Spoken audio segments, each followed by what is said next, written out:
الله خالق الجبار سلسلهم فديدم سكرا خيري نقالا في جبونو باب سكركري واني دينين طلبك لندراري برقاسم ميقويسينو كيسا تهاري مالو أركك جراتم سينو غرغاري قفتا مدى فرا فرماتا نفري ثباتا في صبر ندابي يا الله أشرف المرسلين محمد الأمين صاحب الرسالة ستر قنين ونفتح يا ربي قيرتي سلبنا ننساتي لنعيبي بينو فرارمي ويكين زنبي قلبي مؤمن توتا ولتنو قبي وبلا آخرة جران شرقي بغربي محباب جالنا جدو تنو ربي وانتوكم ما كينيا انتاني نراقبي امتو ديني انتولي نراقبي يا ربي اجاري نقبي نتوكم انتولا اشرف المرسلين محمد الامين صاحب الرسالة. إخوتي في الله، السلام عليكم ورحمة الله وبركاته. يا أبلي وأكرا فارون كربي كإناتي، اللهم لك الحمد خيرا مما نقول وفوق ما نقول ومثل ما نقول. لك الحمد بالإيمان ولك الحمد بالإسلام ولك الحمد بمحمد رسول الله صلى الله عليه وسلم. عز جاهك وجل ثناؤك وتقدست أسماؤك ولا إله غيرك. في السماء ملكك وفي الأرض سلطانك وفي البحر عظمتك وفي كل شيء حكمتك وآياتك. أنت رب الطيبين، لا إله إلا أنت، لك الحمد حتى ترضى ولك الحمد إذا رضيت ولك الحمد بعد الرضا. اللهم صل وسلم على حامل لواء العز في بني لؤي وعلى آله وأصحابه الغر الميامين. إخوتي في الله، يا أيها الناس اتقوا ربكم الذي خلقكم من نفس واحدة وخلق منها زوجها وبث منهما رجالا كثيرا ونساء،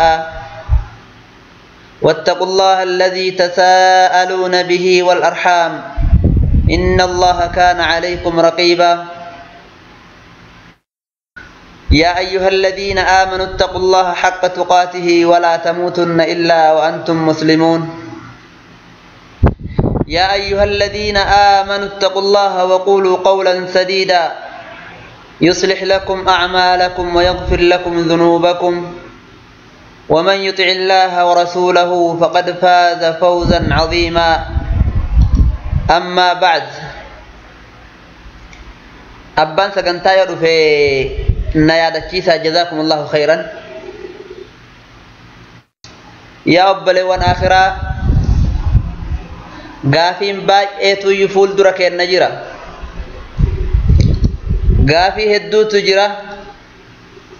Gaafii deebii barbaachisu, gaafii namni hunduu mataa ofii gaafatee deebii itti kennuu barbaachisutu nu dura jira. Sunniin maal inni yoo ka jettan taate, tokkoffaan isii nuti maaliif uumamnee, eessa deemnaa, sadaffaan eenyutu nu gaafataa,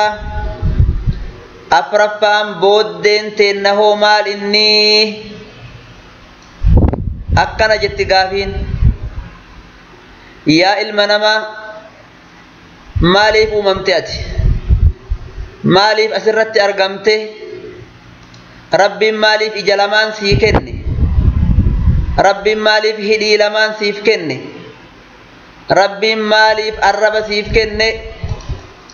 Maaliif ijaan akka agartu si godhe? Akka dubbattu maa si godhe Rabbiin? Maa si barsiise haasawa? Maa si nyaachise? Maa si obaase? Maaliif si sattare?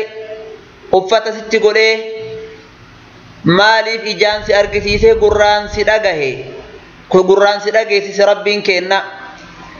Gaafiin akkanaa kun obboleewwan kiyya cufti muslimaatu deebii isiidhaaf laatu barbaachisa namni guyyaa qiyaamaati fi rabbi ufii sodaatu rabbiin kenna maal jedha ilma namaa jallataa karaa isaa irraa bade kanaan yaa ayyuhal insaanu maa gharraka birabbikal kariim yaa ilma namaatiyo maa akkatti karaa badde maa mataa jabaatta odoo ati homa takkallee hin tahin lafaa kaafnee nuti si uumne maa nu dagatte nu si barsiifnee jirra maa nu wallaalte adaba si barsiifnee jirra maa nurratti wasanaa baatee mataa nurratti jabaatte si obaafnee si nyaachifnee si akka gartanii uffattee jettee si quubsinee jirra akkamitti akkatti wasanaa nurra baatee nurratti fi wasanaa baata jedha rabbiin kenna هل أتى على الإنسان حين من الدهر لم يكن شيئا مذكورا إنا خلقنا الإنسان من نطفة أمشاج نبتليه فجعلناه سميعا بصيرا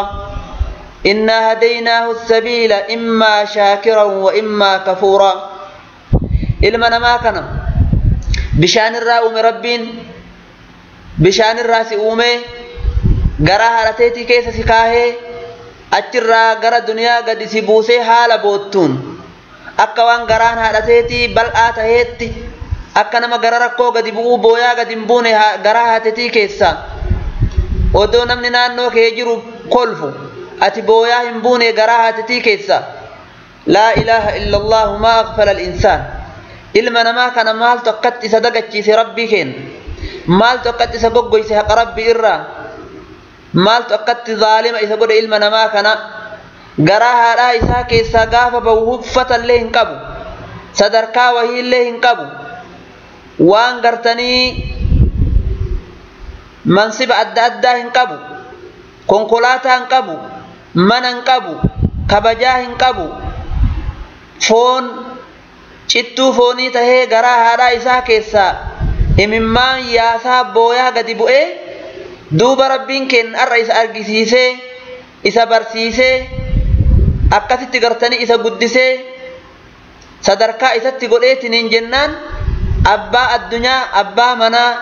abbaa konkolaataa abbaa ijoollee abbaa jaartii abbaa duniyaa taheetiniin jennaan mahaarima rabbii diiga xuduuda rabbii kennaa irratti wasanaa baya eessa jirti aqliin eessa jira dhageettiin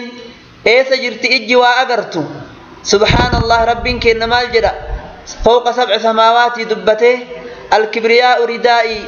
والعظمة ردائي الكبرياء إزاري والعظمة ردائي من نازعني فيهما عذبته أكن جرى رب كن الله أكبر بوني وفتكية نمني قرتني نام مرم إسا عذب جرى رب أكمت بون علمنا ما كن حال أكنت هي فقيرة هي مسكينة واتكن قمني رب كن قل لا يسبوسيتنين حال جرين أرى دنيا تنرتب إيه أكمت رب الرتب بوني وسنابا يا رب الرتب كناف يا قبروت ربي يا نما من خيري دفتن يا نما صومنا ربي جتش صومتن يا نما كلجتيس ربي جتش بيه كيس كيتني تنين سجود التنغوتن يا إخوتي في الله نتقرتني وان التنبون kagartanii koomee teennaan urjii lafa dhaabbanne urjii dhaqqabuuf taanu rabbiin kenna gabroota kiyya nuun jechuudha akkuma san nabiyyi Muhammad illee nuu kennuudha ikhwatii fillaahi wanni kanaa ol ittiin boonnu hin jiru nuti addunyaan waan ittiin boonanii miti obboleewwan kiyya addunyaan kabajaa miti kanaaf namni guddaan tokko namni qaaruun jedhamu ka addunyaa hedduu walitti qabate la'anahu Allahu rabbiin kenna isa haa abaaru rabbii guddaa wallaalee addunyaa rabbiin isaaf kennee maal jedhee rabbiin kenna yaa qaaruuniyoo rabbii kee sodaadhu addunyaa tana keessatti addunyaan tun gartanii rabbiin si bira kaahee gaafa barbaade sirraa fudhata rabbii kee sodaadhu jennaaniin Allahu akbar maal jedhe qaaruuniin kuni furtuu inni gartanii magaazina isaatiin furatu qofa dhiira 10 ol fuudha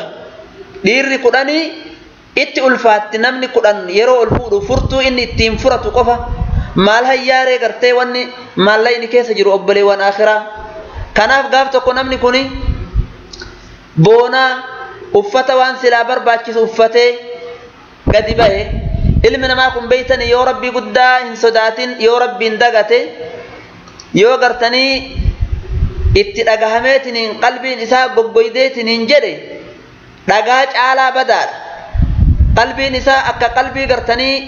sangaa ta'a jechuu qalbii gartanii gowwaa dhagaa kawaa takka hin beeyin ka haqa rabbii hin agarre ka ima nyaatu ka ima dhugu garuu qalbii hin qabaa qalbii akhiraa ittiin beeku hin qabu obboleewwan akhira akkuma san dhageettii illee ni qabaa dhageettii haqa rabbii ittiin dhagahu hin qabu haqa rabbii illee hin argu kanaaf qaaruunii kana